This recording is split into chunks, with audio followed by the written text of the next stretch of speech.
Someone could be listening and saying, I feel distracted. I'm constantly scattered. I have this stress and those things, but I do not have ADHD. I've never been diagnosed. Do you think a woman, we talk to women here, specifically has to have that diagnosis in order to benefit from the conversation we are about to have? Absolutely not. This is the Grown-Ass Woman's Guide. I'm Jackie McDougall. If you can run a team meeting, know the lyrics to every 80s song ever written, and solve a crisis before lunch, but you can't find your keys or remember why you walked into the room, welcome. You're my people. When I was in my 20s, I bought a house in California all by myself. Pretty grown-ass, right? But my utilities were turned off, not because I couldn't afford it, because I just didn't get around to paying the bill. It wasn't until I was in my late 30s and the mother of 3 small children that I was diagnosed with ADHD. And when I started talking about it, I realized how many women were in the same boat. In this 3-part series, we are diving into distractibility, impulsivity, and challenges with working memory. The symptoms that are often mistaken as menopause, anxiety, burnout, or just overwhelm with the chaos of life. You'll hear from ADHD coach and host of I Have ADHD podcast, Kristen Carder, as we explore how ADHD actually shows up in women. Before we get started, hit follow, subscribe, and turn on those YouTube notifications. Let's get into the conversation with Kristen. When she couldn't find the resources she needed, she did what any grown-ass woman would do. She built it. How did we get here, Kristen? How did we become the ADHD guru? Tell me a little bit about your story. It was very much out of necessity, I would say. Around like 2014, I was looking for resources for adults with ADHD. At the time, I owned a tutoring company and I was researching ADHD for my clients, for the kids that I was working with. I kept attracting all of these people with ADHD. I was so confused. Like, why do all of these people with ADHD come to me? And I knew I had ADHD. I was diagnosed at the time. I was one of the few lucky women to be diagnosed at age 21. Right now, the median age for female diagnosis is 38. So I got a very early diagnosis, relatively speaking. And so I didn't know that I had ADHD, but all I knew was that a stimulant was really helpful to me personally, and that I struggled to focus.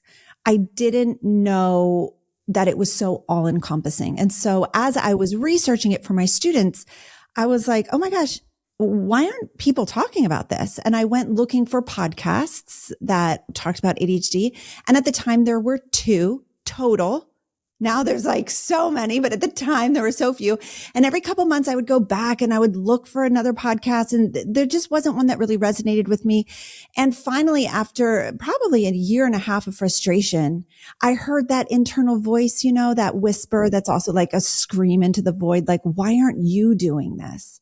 And that's kind of what started it. So my kids were in school. My youngest was in preschool at the time. And while he was in preschool at my kitchen table, I just started talking about all of the things that I was learning, because I felt like at the time, there were a lot of resources out there for children with ADHD.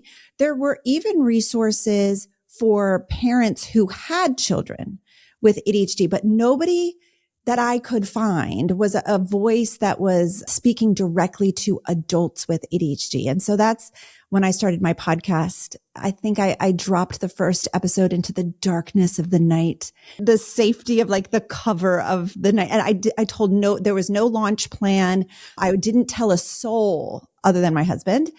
And I just like put it out there. Which is very non-ADHD. Like, because typically we announce everything before and then burn out before it actually happens. It's so true. I think that it felt so vulnerable. And again, at the time, it's 2018.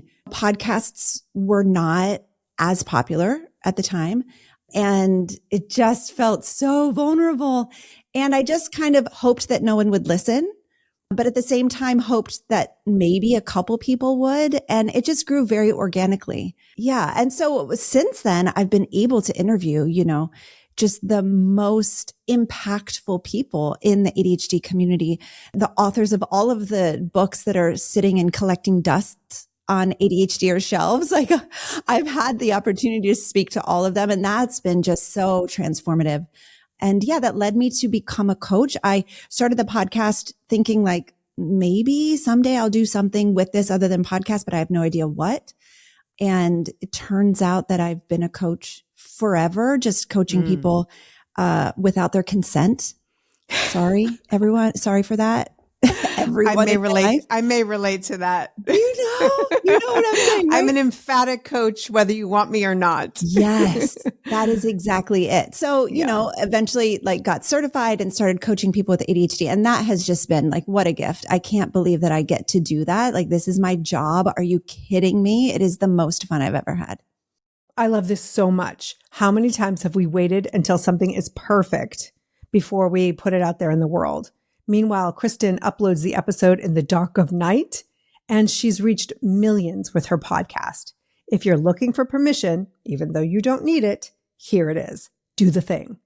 Okay, here's a question. If everyone gets distracted and everyone forgets things, how do we know when it's ADHD or when is it just the stress of everyday life?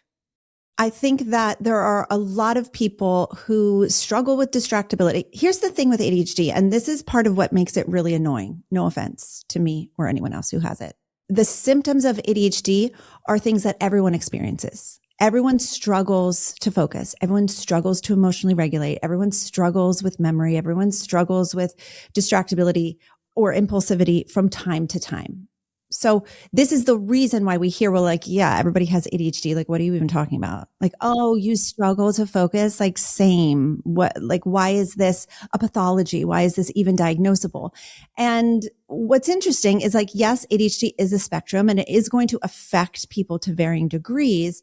The difference is somebody with ADHD is really debilitated by their symptoms and it's impacting them in many areas of their lives. So it's not just like, when I'm really tired, I struggle to focus at work.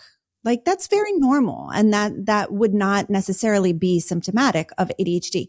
However, are you distracted and impulsive and struggle with memory and emotional regulation and prioritization all day, every day, except for those like unicorn days that we all know, Jackie, we all know those days where you're like, am I amazing? Yeah. I almost got so much shit done. Like I got so much done today, more than I've gotten done in the last 3 years. Yeah. I must be on fire. Cured. I'm cured. This is my new life now.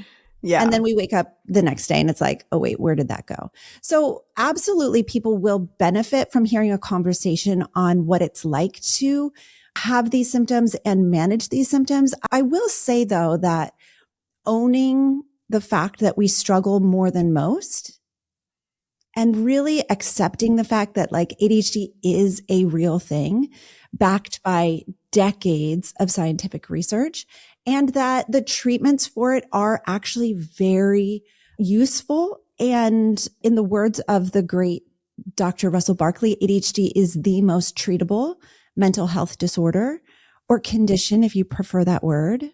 So for those of us who are in a place where we're like, okay, I'm not content with my level of functioning and I would like to make some steps moving forward, I think acknowledging, okay, this is maybe worse than I thought it was, could be really, really helpful. Yeah. Well, let's talk about how it manifests in women, because I recently did an episode with a doctor and we talked about some of the symptoms in perimenopause or menopause. And it's like, oh, they look similar to ADHD. And so, you know, I think a lot of people are going through various phases of their lives and there might be like, do I, don't I? And hopefully we can provide some resources for them to figure that out once and for all. But how does it manifest? Like, how does ADHD show up specifically in women, in grown-ass women? In grown-ass women. So there's a cluster of symptoms that and I'm not a doctor, I'm not a medical professional, I do not diagnose, but I am very familiar but I still have them pulled up right in front of me here on my computer because I struggle with working memory. So maybe we could start there because even though this is my life's work, I talk about it all day, every day. I still panic and think as soon as Jackie asks me this question, my brain is going to go blank. I'm going to have absolutely nothing to say. And so we could start right in that place with working memory. So working memory is not necessarily long-term memory, but it is the type of memory, if you think about like a bulletin board where you just pin something that's important that you just need for like the next 5-10 minutes. We don't have one of those. And so when your partner calls and he's like, hey, can you pick up milk on the way home? You're just like, sure, got you, no problem. And then you turn on Alanis Morissette in your car and you're vibing out. You absolutely are going to forget that milk, right? So working memory, if we look at like the type of behavior, especially in women, like having really good intentions, but forgetting to do what we say we're going to do.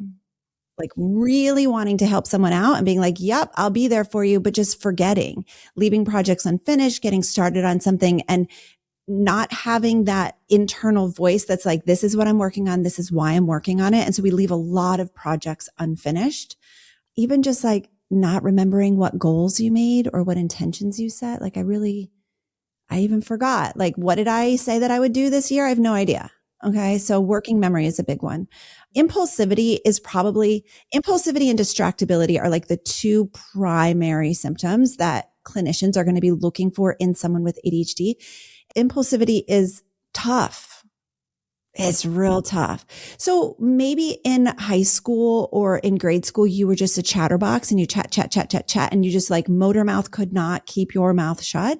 That is one way that impulsivity shows up, especially in women, right? We're not necessarily like the little boy bouncing around the classroom that you would picture as somebody with ADHD, but like, did they have to put my desk in the hallway because I could not talk to my neighbor? Yes, they did. Right. So like that type of thing. Yeah.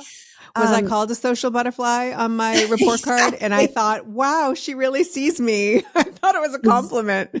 Exactly. I could not understand when my parents told me it was not a compliment, but whatever. Right. And let's be honest, it kind of is a compliment. Yeah. I think it's great. And look what you get to do now. Yeah, right? Exactly. Yeah, exactly. But it's tough because that can look like a lot of impulsive spending, a lot of like adding to cart on Amazon, making really quick decisions, jumping to conclusions, assuming something about someone that maybe they haven't said or that they haven't really done. We struggle with patience, overreacting, like reacting too quickly, maybe impulsively starting projects and just like getting into it. Like how many ADHDers have a hobby graveyard? I'm going to be a guitar player and like, I'm going to buy a guitar and then like, oh, no, I'm going to be an artist. I'm going to, learn to crochet. And then like there's like a pottery wheel in the middle of the room, Exactly. Yeah. So after seeing the movie Ghost. Yeah, absolutely. I don't know what they are. Exactly. Oh my gosh. What a movie. What a movie. Yeah. Distractibility is the other big one. So it's not that you can't pay attention. You're actually paying attention to too many things. So your brain struggles to regulate your attention. And this actually is a great place for me to say that ADHD is a disorder of self-regulation. So we struggle to regulate our attention, our behavior, our emotions. Okay. So those are the three big things that we really struggle to regulate: our attention, our behavior, our emotions, meaning that like we have attention, but it's often put on the wrong things or the thing that's not the priority for the moment. Right? We have big emotions, but we struggle to regulate them and soothe them and use them in productive ways. We struggle with regulating our behavior. And that like harkens back to the impulsivity. So the distractibility and impulsivity are a very, very big one. And distractibility, especially like you mentioned, women in perimenopause or menopause, that's tough because all of a sudden women who maybe have been functioning really well are now noticing that they're presenting with all of these symptoms. And for the most part, unless the symptoms were present prior to the onset of perimenopause or menopause, it's likely not ADHD. Right. And so like I'm sure you talked about hormone replacement therapy and all of the other things that would go into treating, the perimenopause or menopause. Those would usually kind of do the trick with these symptoms. Right. But if they're not solved with those types of therapies, okay, so then maybe we dig a little deeper.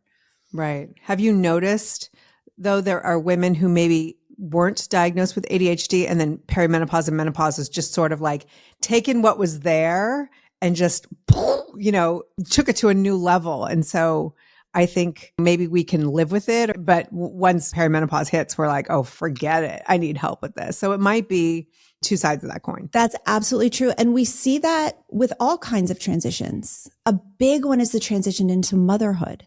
So like, okay, I was able to hold it together as a person who had a job and who had a dog and who had a home. And like, it was a little rocky behind the scenes, but like I was able to manage. And then you put a baby in my hands and that baby is dysregulated. They need me at all hours of the day. And now my whole system is in shock. And what I was able to hold together prior to that is no longer like at my fingertips, right? So, that can be the same like when you transition from the structure of high school and college and you go into the workforce and all of a sudden you're expected to have a lot of autonomy in your role that wasn't there prior to that transition, right? So it can be, yes, absolutely. You bring up such a good point because any of those big transitions can really steal the tools that were previously at our disposal. Absolutely. And I find little things where a woman might forget her purse once and be like, oh, where did I put my purse? Like I literally have to put my purse a certain place in the car because my husband and I switch cars depending on one's a hybrid. So whoever's driving, the furthest, but I have to like have a spot right in the door, in the driver's side door. Otherwise that purse is staying in the car and he's driving, 30 miles away to work. 100%. I'm always going to be honest with you. ADHD can be tough, but there are those days where I feel like I am operating on a whole other level and my brain is connecting the dots and seeing the big picture. And I feel a little bit superhuman. So when I heard Kristen say that ADHD is not a superpower, I had questions. Let's go, Kristen. What do you mean it's not a superpower? It's so interesting. This conversation is just really nuanced. So I will start there. And I am never going to steal someone's confidence in themselves or in their diagnosis and tell someone you're not allowed to view it as a superpower.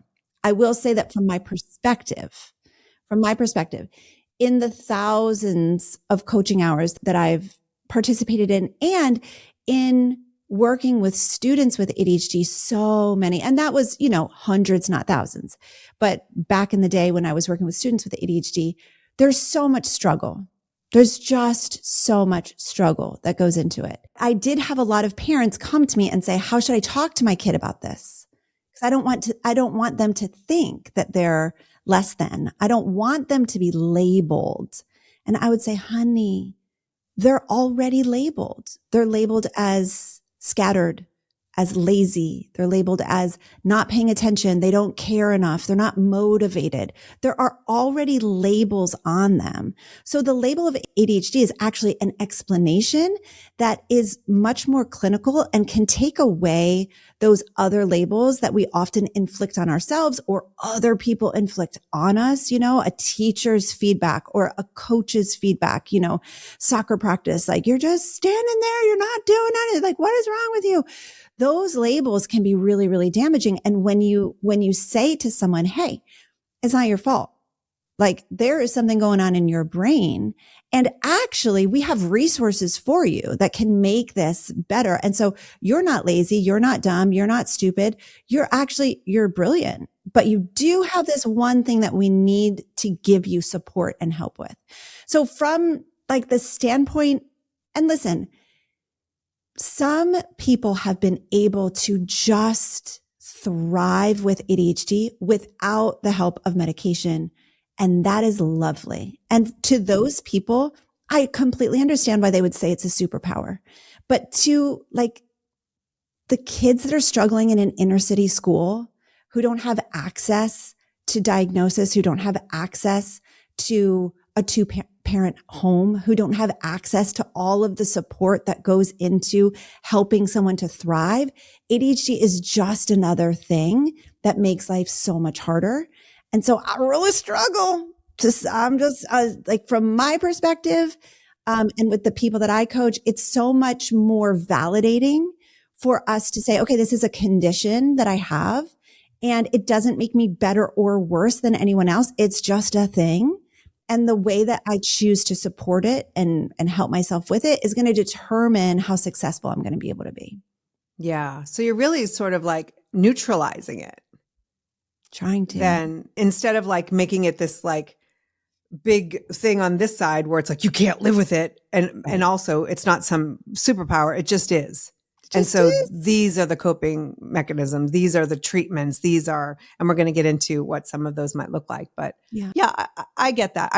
For me, sometimes if, podcasting, I'll get distracted 500 times during an episode, but also I'll hear something that maybe I didn't plan that will trigger another thought that's where the magic comes in because my brain is going, you know what I mean? And so I think a lot of people, and I've been told this by people who don't have ADHD, like, I love the way your brain works because there's so many steps happening and it can be distracting and difficult. And sometimes I'll get angry with somebody before they've, like you talked about, like the other day, I was like, I can't believe they said that in the text. And then I read the text and I was like, they didn't say that at all.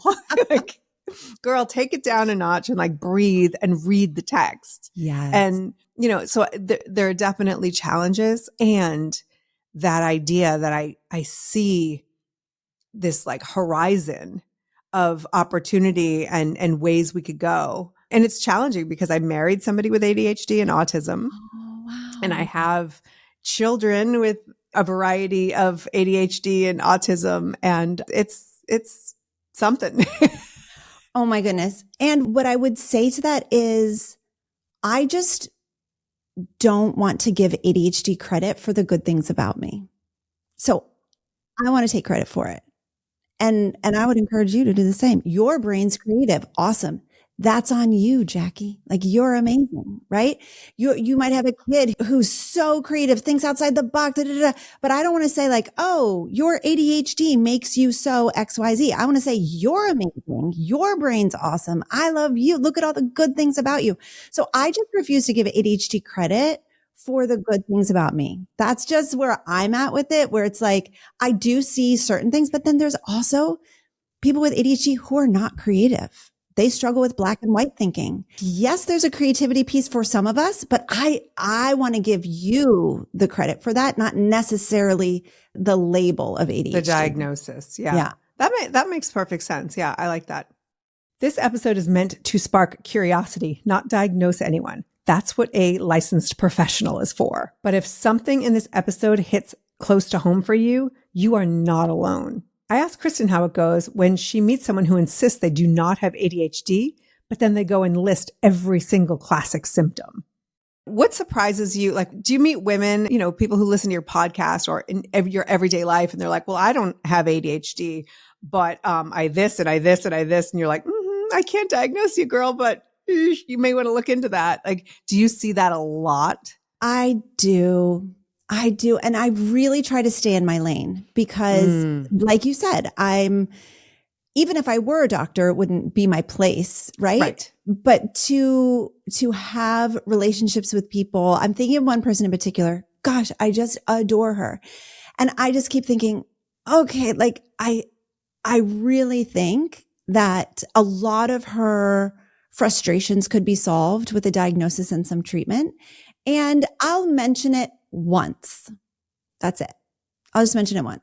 If they're interested and they want to chat about it, great. And if not, it's totally fine. I, for my own peace, need to make sure that like my happiness isn't dependent on whether or not somebody else knows about themselves, right? I just have to be like, everybody gets to have their own path, I think is what I'm trying to say. So just allowing people to make their own choices and have their own path. I think the hardest thing for me is when other moms talk about their kids in a really negative way. And it's very obvious to me that there are likely, perhaps, maybe some neurodivergencies happening. And that's when I'm a little more vocal because we're talking about kids. And so that's when I'll say a little bit more like, oh, I noticed that in my own ADHD kids. I'm curious if that resonates with you. Yeah. I don't know. I'm a little more protective of the kids. Yeah, absolutely. I just remember one of my kids, 6th grade, and the teacher calling me in and saying, we were taking a test and I walked by 10 minutes later and he hadn't even started his test and da da da da. And it was like very shameful in front of him. And she said, and it happens a lot now. But I was like, that should have happened once, because now you know he's a kid who doesn't start a test right away. So why wouldn't you just walk that way? Like, don't tell me that every single time this happens when, like, I get it. Teachers, like, don't come for me. I don't want your emails. We love you, I was raised by a teacher. My best friend's a teacher. I have so much respect for teachers. But, coming at him with this shame and not offering any sort of support, that's a problem, Agreed. I fully agree. And I love that you stood up for him. Oh, yeah. Yeah. Well, That's just what a good mama does, That's awesome. I love that. If you learn one thing from this episode, it's this. You are not lazy. You are not failing. You are enough and not too much. Your brain may work differently, and that deserves support, not shame. Please hit subscribe or follow wherever you're watching or listening to this, so more grown-ass women can find the show, and it really supports the work that we're doing. If you have a friend who's always losing her keys or forgetting appointments or just feels like she can't keep up, send her this. It could make all the difference. And remember, this is only part 1 in our 3-part series with Kristen. Coming up, we talk about ADHD medication, who's a good candidate and who should stay away from it, and how to tell the difference between ADHD and its cousins, anxiety and depression. I'm Jackie McDougall, and this is the Grown-Ass Woman's Guide. Until next time, you are a grown-ass woman. Act accordingly.